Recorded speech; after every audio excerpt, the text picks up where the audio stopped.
I'm not sure the last time I saw such joyous queer euphoria on stage so quickly give way to utterly devastating queer trauma. Theatre. Oh my god, hey, welcome back to my theatre-themed YouTube channel, or hello to you if you are listening on podcast platforms. My name is Mickey Joe, and I am obsessed with all things theatre. I'm a professional theatre critic and content creator here on social media, and today I'm going to be telling you all about what I thought of the Royal Shakespeare Company's new production of the Christopher Marlowe play, Edward II. I so nearly said Richard II. I've been doing that all week. Please throw something at your devices if I say Richard II at any point during this review. It's going to happen. It's going to happen. Not only have I seen both of them this year, but the two plays do have uncanny similarities. Spoiler alert, they are both about historic English kings who were forced from the throne and then slain. And I know what you're thinking, this sounds like it's going to be a lot of fun. And in fact it was, especially if, like me, you have a very warped sense of enjoyment and you enjoy really thrilling, really passionate theatre. Passionate is what this production is beyond anything else. I've been desperate to see this play for some time because it is one of the few canonically queer classical plays. It's really staggering that this was written and first performed as early as it was, and I'm very pleased that it is back at the Royal Shakespeare Company. For those of you who don't know the work of the Royal Shakespeare Company, predominantly they produce Shakespeare, but not exclusively. And while Hamlet is playing in the main house, this production is currently running in the Swan Theatre, another of their spaces, with co-artistic director Daniel Evans starring in the titular role. Marlowe, of course, was a contemporary of Shakespeare's, and while we can only speculate in hindsight about his possible sexual identity, the play leaves very little to the imagination. So let's talk about it. Now, if anyone else has seen either this or a previous production of Edward II, let me know what you thought about it in the comments section down below. And if you do enjoy this review and for some baffling reason you haven't already subscribed to my theatre-themed YouTube channel, feel free to hit that button or follow me on podcast platforms if that is where you are hearing my voice. In the meantime though, here is what I thought about Edward II at the RSC.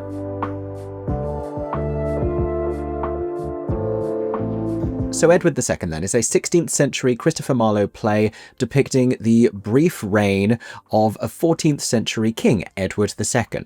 He ascends the throne during the events of the play after the passing of his father, the previous king, which happens at the very commencement. In fact, in the way that this production is staged by director Daniel Raggett, audience members are invited to proceed around the stage, to walk up onto the stage, where several members of the company are standing mournfully around this royal funeral, around this coffin, and you are allowed to go into that space and pay your respects and exit out the other side. I only didn't do that because we were arriving just a few minutes before the performance was about to begin, and even though it was still happening, I felt like being late to a funeral is embarrassing enough, but being late to a funeral in a theatrical context where everyone is also watching you, that felt like too much. And also I'm there reviewing with a notebook, and taking that out and writing things down in a funereal context, that feels like a social faux pas, honestly. But that is a sense of playfulness that we see in the early scenes of the play and the way that it's staged. The real ignition here of everything which is to come in the narrative is Edward becoming king allows him to reverse the banishment of his friend and lover Piers Gaveston, who has been banished to, I believe, France. It's usually France, which is fair enough. International travel really wasn't what it is now. But after Gaveston is invoked in the text when we first see him, he is in a steam room in a sauna flanked by other men wearing towels. It seems potentially like a gay sauna, which carries a whole different connotation. And you know, when in France. That moment is also indicative of the way that the play will go on to be very overt in its queerness and forthright in its eroticism, which when juxtaposed literally above and behind this very regal and official funeral is completely emblematic of the clash between these two different worlds that proved too challenging for the crown to support. In short, the events of this play see Edward promoting Gaveston to high ranks against his better judgment because of the affection shared between the two, this invoking an enormous malice and a rage in other members of the court who subsequently conspire against Gaveston and ultimately the king, who they don't believe is putting England first. There is a huge parallel here with the events of Richard II, only with a gay relationship at the centre rather than a foolish narcissistic king. In any case though, in historical drama, whenever the monarch is deposed, it is so often because of their own foolishness, and Edward here feels like a fool for love, which I guess is the better thing to be. It still doesn't work out well. That playfulness which I mentioned continues when Gaveston and Edward reunite, when Edward appoints him with titles. There is a real flirtatiousness to the way that he does it, the way that he demands he kneel in front of him. He uses this regal scepter hooked behind his head to bring the two of them closer together, all of which is really appropriate for the material, which is astonishingly overt in its queerness. Like I said, really shocking that this was written when it was. Although when the king's understandably displeased wife Isabella refers to Edward clapping Gaveston's cheeks, that isn't what she means in that context, or at least I don't believe it is. Did Christopher Marlowe coin that expression? These are potentially questions for another day, but worth considering, I think. But inevitably the joy all melts into sorrow. There is considerable bloodshed. Everyone gets very, very knife happy towards the end of this, like just everyone seems to be carrying blades at dinner. I assume they ordered the steak. And a production that began tonally feeling not dissimilar to the TV show Scandal begins to feel a little more like Breaking Bad, which it's worth saying are both great places for a classical production staged in a modern context to land. Scandal being a Shonda Rhimes political drama motivated by these enormous passions and interconnected relationships, and Breaking Bad being I don't know, real intense and murderous. I didn't watch all of Breaking Bad, I'll be honest. And this is a production in a contemporary context. I mentioned the sauna scene to you already, but everyone is in modern dress. When we first meet Queen Isabella, she walks in wearing, and I quote from my own notes, a pair of FU boots. She is later costumed in a stylish blood red number, indicative of her involvement in the treason and the treachery which takes place. She was sort of styled like Posh Spice if she were to be a member of the royal family, which honestly, she may as well be. And I think we perceive this more explicitly at the beginning when everyone is wearing suits, when they're sharing a packet of cigarettes. Everything is more evidently modern, but when we eventually make way to the dismal cave setting where Edward is being held captive by his enemies, that then feels timeless enough that it no longer matters. And those two sensations for us as an audience speak to a story which still feels like it could unfold in the present day, and honestly it super could, and one which is devastatingly timeless, especially as it invokes really brutal violence against queer people, which is what we're going to move on to talk about next. Not the violence explicitly, but this material and this production's relationship to queerness.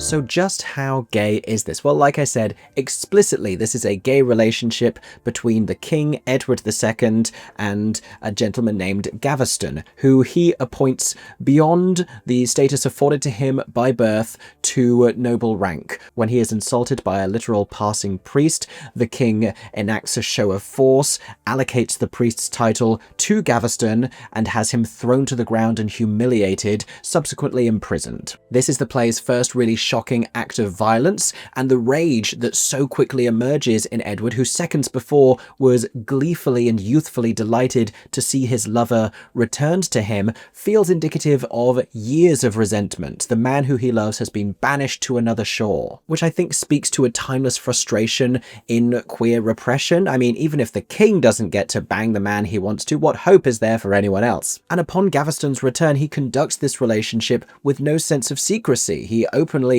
rejects his wife and says to her, "Go have an affair, woman, and leave me alone." Nothing would make him happier. She regrettably just simply loves her husband, so much so that she ends up helping in engineering his downfall. As we have seen before, hell doth in fact have no fury. Though she does fascinatingly appeal for Gaveston's return when he is banished for the second time. The man is like a yo-yo in this play, with him being sent away and reinstated, and all of the power struggles that go on to make this happen. She appeals to Gaveston's adversaries and naysayers in court to have him returned and to not have him put to death, because, as I understood it, if she could bring this joyous news to the king, she would go up in his estimation. This is where it started to remind me of Scandal a little bit, if anyone has seen, where she felt a lot like the character of Melly, who doesn't wish for the death of her husband's mistress because hers would become a legacy and a saint-like personality that would be impossible to ever compete with. Pausing for a moment on the reactions of all of these lords who plot for Gaveston and the king's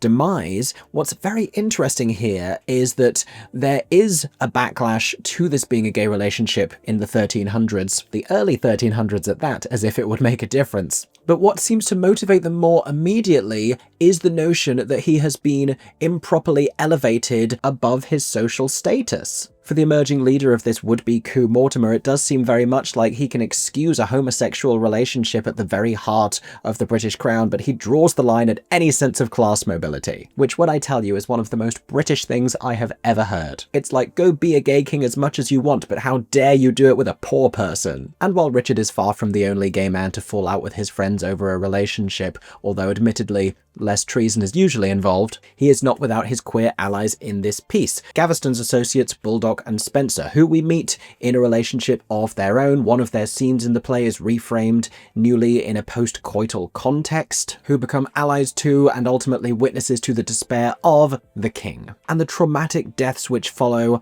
are an aspect of the piece which are so strikingly staged and so passionately put across that we have to dedicate a little bit of time to talking about them here, but it may be slightly triggering. Feel free to skip ahead, also if you don't want spoilers on the exact details. But when Gaveston is kidnapped by this conspiratorial group, he is literally strung up, he is elevated and lifted in the space. The king via messenger appeals to the group of men, beseeching them to let him see Gaveston one last time, a request that ultimately isn't granted when one of them goes rogue and stabs him. Blood then pours out of the man, his soon lifeless body still suspended in mid-air. It feels familiar of a lynching, especially with all the men stood around him wearing uniform. And when the king himself is later put to death, with Mortimer having assumed his position as the head of his own family and attempting to influence and control the king's young son who will succeed him royally, and heavy as the head that longs to wear the crown, and even having the former king still live begins to feel like a threat to this man who is growing more and more tense. He employs someone to assassinate him where he is held, the manner of which is so chillingly brutal and not historically inaccurate, because Edward II is said to have been murdered via a hot poker, which was inserted, and I apologize for sharing this detail, it feels important, into a very personal orifice, one where you don't want a hot poker to be inserted, if honestly you ever do, which, it doesn't seem fun. Only it's even more devastating here, because the assassin first convinces the king that he is a friend and an ally and seduces him almost, as the two of them find each other in a very close pseudo-romantic embrace. He tricks the king into making himself more available, and he removes his clothing before he is eventually pinned down naked in a pool of water and killed in this horrifying manner. It is a pointed, torturous, scalding death, one which seeks to punish the king for his romantic inclinations. Before I tell you about the brilliant performances, let's talk about a few more aspects of the production creatively, which I really enjoyed in this production by Daniel Raggett.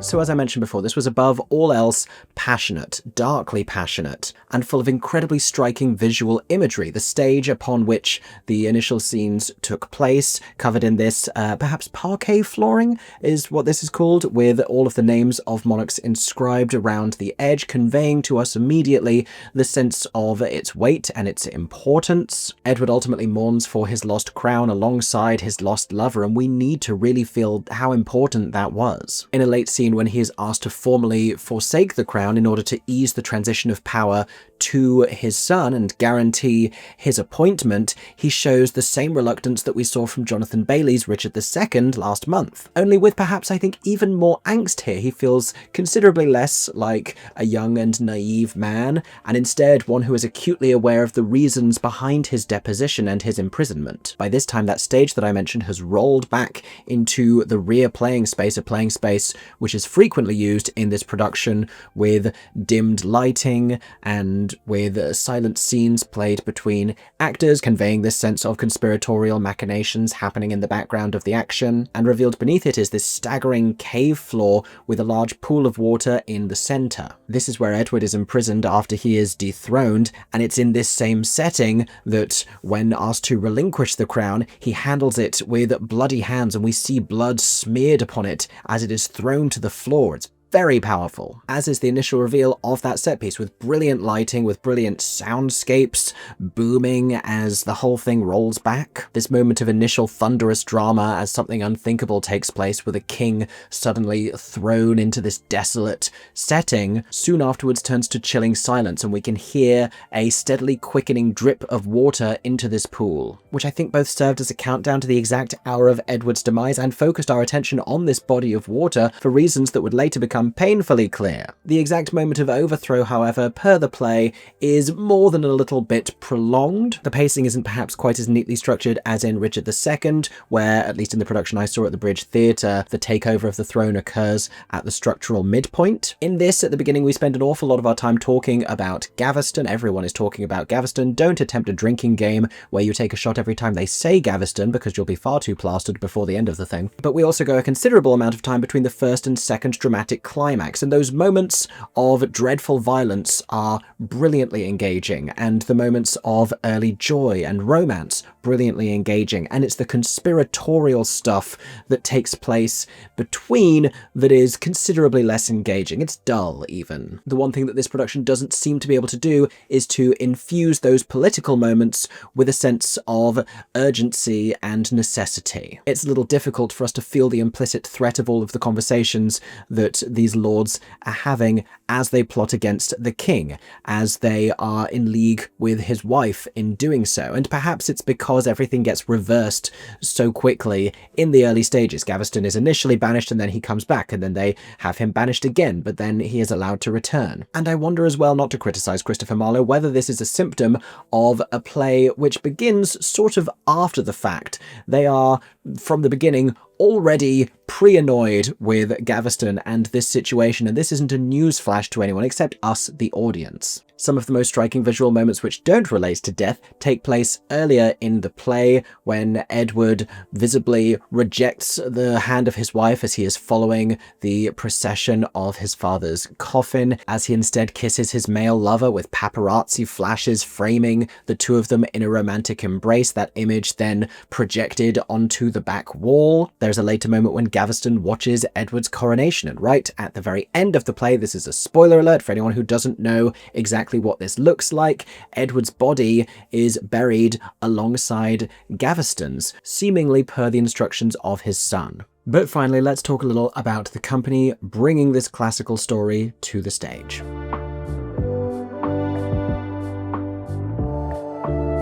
Now, this is a really robust and strong company universally. Emilio Dorgesing brings tremendous pathos to the role of Pembroke, one of the more reluctant authors of Edward's downfall, while Enzo Salenti plays Mortimer, the man who emerges as the leader of this faction, depicted with a reasonably chilling political determination. Considerably heartfelt and even charming performances from Edward's allies in Baldock and Spencer, played by Kwaku Mills and Stavros Demitraki. Poor, sweet, well-meaning Kent, the brother of the king, who is initially supportive of him but is too easily corrupted by his enemies, is played very sincerely by Henry Pettigrew. And Ruta Gedmintas is a pretty fascinating Isabella, the wife of the king, who tearfully watches on as the man who she loves spurns her affection, spurns their marriage in favour of another man. Hers was a poised and a steely performance. I would be so intrigued to see her Lady Macbeth. That's sort of what it conjured thoughts of. As we move higher in the ranks then, Iloka Evo played Gaveston, the lover of the king. Characterised, as is the production itself, with an extraordinary passion.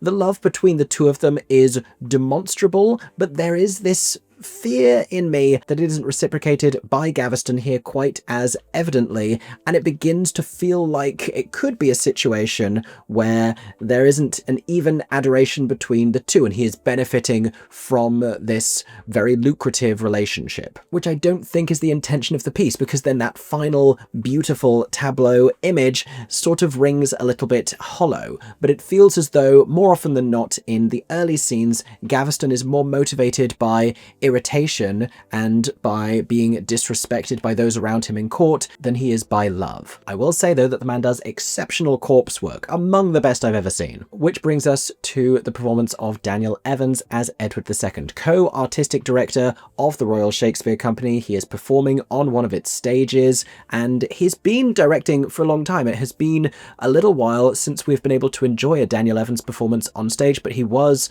a really celebrated actor in his youth. I'm thrilled to see him returning to the stage because, you know, I'd forgotten how remarkable he was. There is a magic to the way that he performs. He brings an incandescent fury to parts of this material, juxtaposed alongside, as I mentioned, a really gleeful, euphoric sense of love and abandon and joy. He feels at all times regal and insistent, but petulant with the fury of someone so often criticized for their relationship choices. And it was already a really terrific and emotive performance from him, but when he reacted to the news of his lover's death and his hands were bloodied, he did such extraordinary work. It's a really remarkable stage performance from him, and you can't begrudge an artistic director performing in one of their own program plays when the work is this brilliant, when the role is such a great fit. And those have been my thoughts about Edward II. I so nearly said Richard again. Perhaps I did at some point in this. I didn't even notice. At the Royal Shakespeare Company, thank you so much for listening. If you have seen this or any previous production of the play, let us know what you thought in the comments section down below. In the meantime, thank you so much for listening. Make sure you're subscribed or following me on podcast platforms so you can stay up to date with all of my upcoming theatre reviews.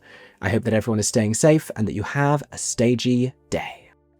For 10 more seconds, I'm Mickey Joe Theatre. Oh my god, hey. Thanks for watching, have a stagey day. Subscribe!